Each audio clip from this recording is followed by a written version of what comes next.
there are 300 milligrams in Celsius. And like to compare, I just pulled up this like nice little thing that tells you the amount of caffeine per cup, like in a can of soda, in a Red Bull. So a Red Bull only has 80 milligrams of caffeine.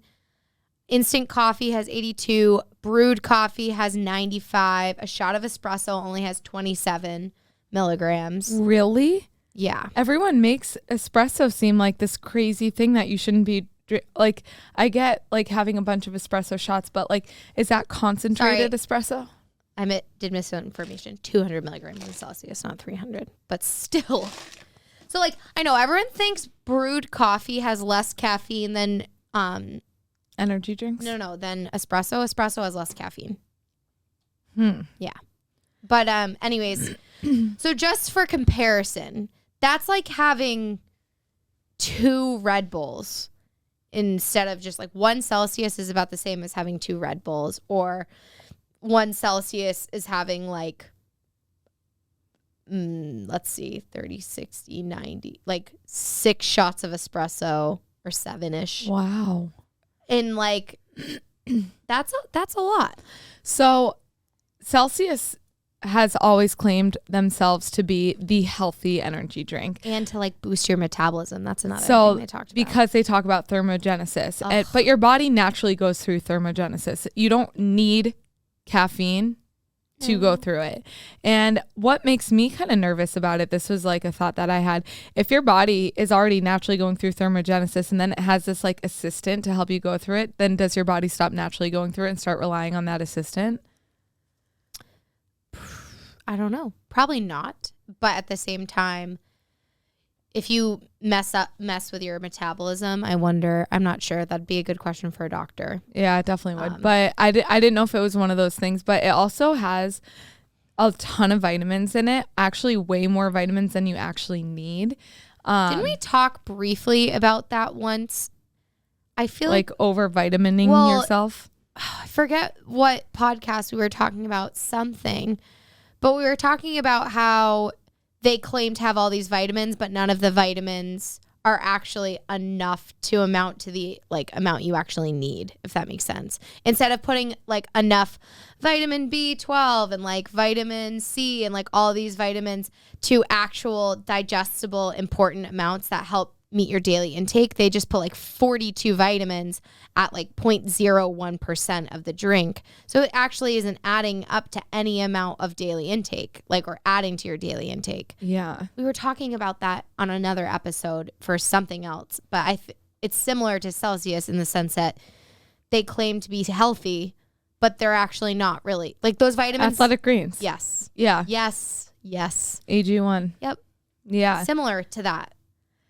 However, AG1 isn't loaded with caffeine. AG1's way better than Celsius. Yes. But they like want to be, their marketing, I'm going to hats off to their marketing person because they're like, do you want to burn fat? Like that's literally their marketing slogan. And everyone's like, burn fat. I'm down. You know what I mean? Literally not how it works. It's not how it works. But like, I mean, I know that there's been a lot of studies about like consuming caffeine before you work out has been proven to, you're like, but burning fat has everything to do with your target heart rate zones. And yes, maybe caffeine can have a slight like effect on it, but no drink like those freaking pills that they're like, we'll burn your fat. Like just like Celsius is marketing.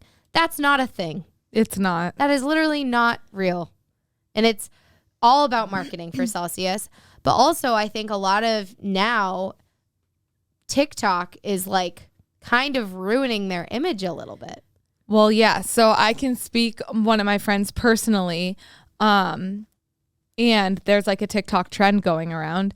But my friend who drank Celsius pretty much every day, she ended up with a heart monitor. She said even 2 times a day sometimes. Sometimes. Which is so bad. Which is so much caffeine. She loved caffeine though. She was a fiend. Like always had a coffee, whatever. I love caffeine. But she was drinking Celsius for about a year very consistently, 1 a day up to 2 a day sometimes.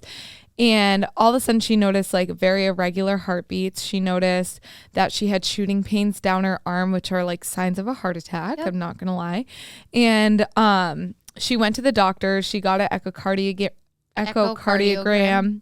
They put her on a heart monitor for 2 weeks and they didn't notice anything significant, but she did wean herself off of Celsius and stop drinking it every day. And then she noticed all of her heart problems went away. And most caffeine. She like cut her caffeine intake. I'm sure she still drinks coffee. By a lot. But she said she cut it significantly. Well, if you cut Celsius out, you're cutting it a lot. A lot, yeah. So I'm sure she still drinks her coffee. However, she cut Celsius out completely. She said she still loves the taste. She misses it, but she is not drinking it any longer. Yeah. And now her sharp arm pains have gone away. Her regular heartbeat, she just noticed her heartbeat was super present. And she is not the first person I've noticed on TikTok. Well, all on TikTok is like drinks a Celsius every day before a workout, goes to the doctor, is now on a heart monitor. Like, and we're not trying to scare people that are drinking Celsius. It's like more as a reason to be way more mindful of your caffeine intake. Like I said, a shot of espresso is 27 milligrams. 1 Celsius is 200. So think of it this way. If you're the type of person that wakes up, has a cup of coffee or a couple cups of coffee or some espresso, and then is the type of person that hits the gym later in the day and is like, oh, I need another boost of energy, and you drink a Celsius. Really think of it that way. Like, okay, am I going a little overboard on my caffeine intake? Yeah. Because it can cause, like, caffeine is known to enhance anxiety. It increases your heart rate. Like, it can increase your cortisol levels. Like, things like that, you just have to think a little bit more critically and be like, is this good for me? Is this not good for me? Obviously, 1 Celsius every other, like, a week isn't, I'm not going to say it's going to do nothing, but. Or even drink half of it. You don't have to drink the whole can. Like, 200 milligrams is so much. You will feel a good amount off of a couple sips if you're me. Well, 100 milligrams is a cup of coffee. So. Yeah. If you're just looking for that, or just, have some green tea. Green tea is very low in caffeine, though. Yeah, that's probably why my matcha's. But, like, when I started drinking matcha, the amount of, like, caffeine I had in the morning, I was, like, shaking. This is already my second coffee today. I had a venti, and I'm already on another grande. If I used to drink matcha too late in the afternoon at 3 p.m., I wouldn't be able to sleep at night. I think that's... insane. No, I think that's... Mental. Because sometimes if I drink coffee too late in the day, I'm like, shit, I'm never going to sleep. But then there's been times where I've literally I'm used to espresso at night, and then but I'm like used to matcha now, so it doesn't. You can drink it anytime. Yeah. I'm a cool girl. You're caffeinated. I'm a caffeinated cool girl.